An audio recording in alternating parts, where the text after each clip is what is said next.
Hello everyone, welcome back to Recipes with a Touch of Art. Today we are making a very traditional Kerala breakfast, Idiyappam. Along with that we'll share the similar recipe for Pathiri. To start with, we'll boil water in a saucepan. The ratio is somewhat like for 1 cup of rice flour, we'll use 1.5 cup of water. Add 1 teaspoon of coconut oil to the water. Also add salt to taste. Here I am adding 1/4 of a teaspoon of salt.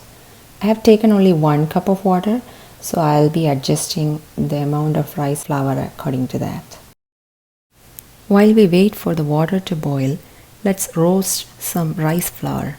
I have taken a little over half a cup of rice flour according to the ratio of 1 cup of rice flour to 1.5 cup of water. And now I'll gently roast this on low flame or medium flame on the stove top in a saucepan. Once the water comes to a boil, we can add the roasted rice flour to the water, mix it well, switch off the flame and cover it with a lid.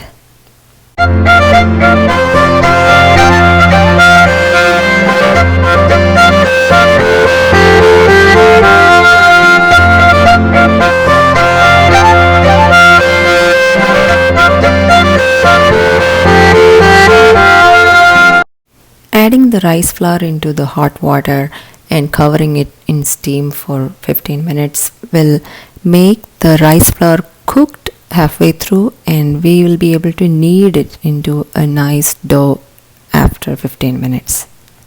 In the meantime, we shall break open a coconut and grate it to get fresh grated coconut.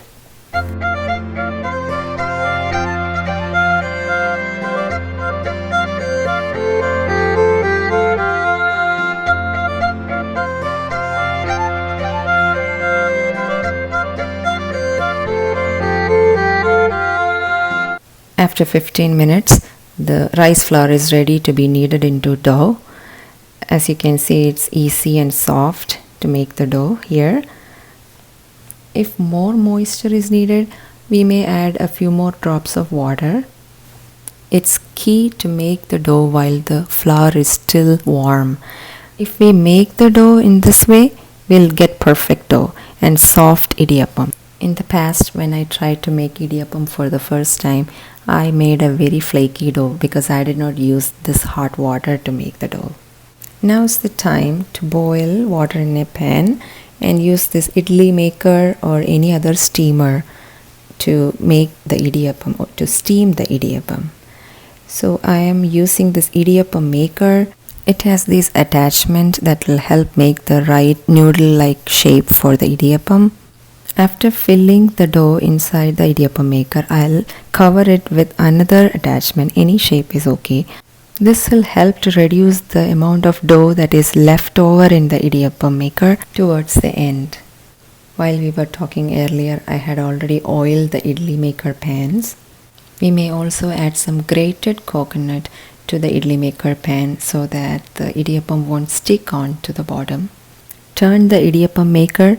The rice noodles will form and we'll place them on the idli maker and steam it.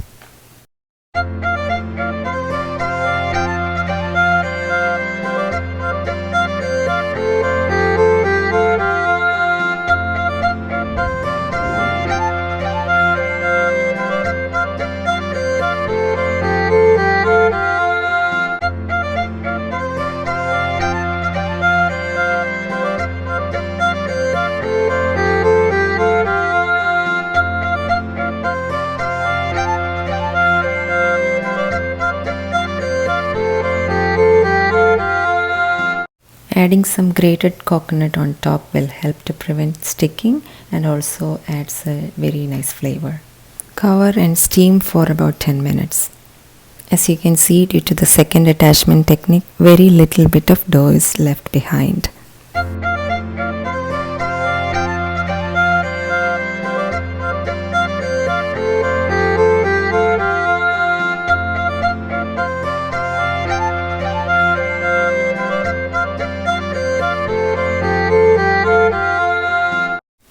Delicious idiyappam is ready to be served.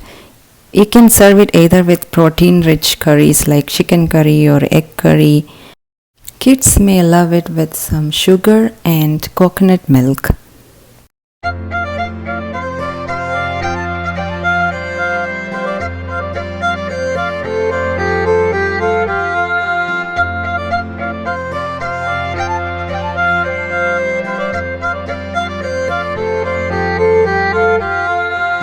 Using the same rice flour dough that we just made, we can also make a gluten-free rice flour roti or a flatbread.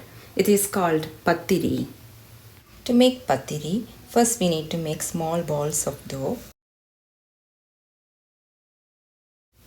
Dust a rolling surface with some rice flour. Dip the balls in flour and flatten them into rotis.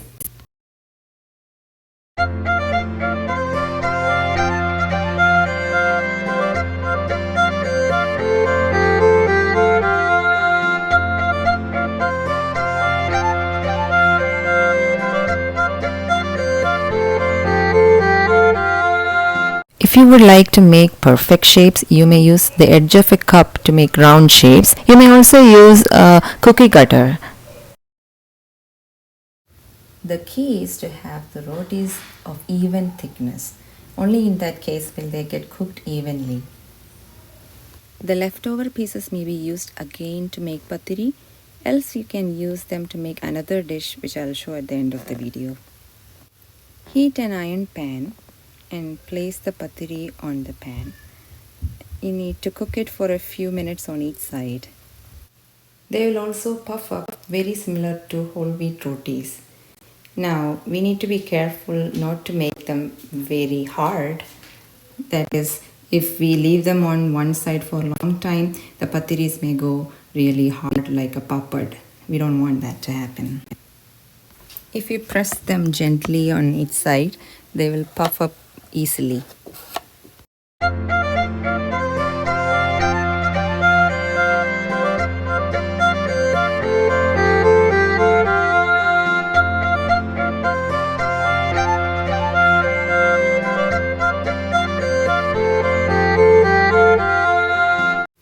Now for the third dish, with the leftover dough, we can mix some coconut and or jeera, which is the cumin seeds, and make a thicker patiri.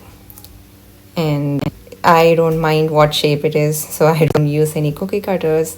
And this is also very tasty. We make it on the stove top just the same way as the patiri, but we add these two ingredients, which is coconut and cumin seeds.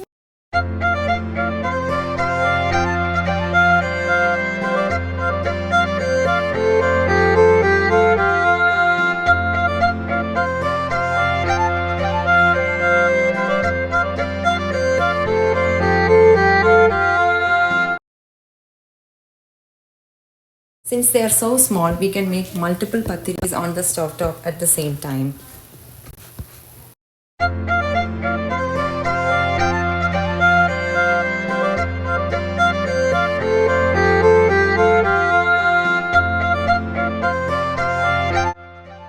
Hope you will try out this recipe. Thanks for watching.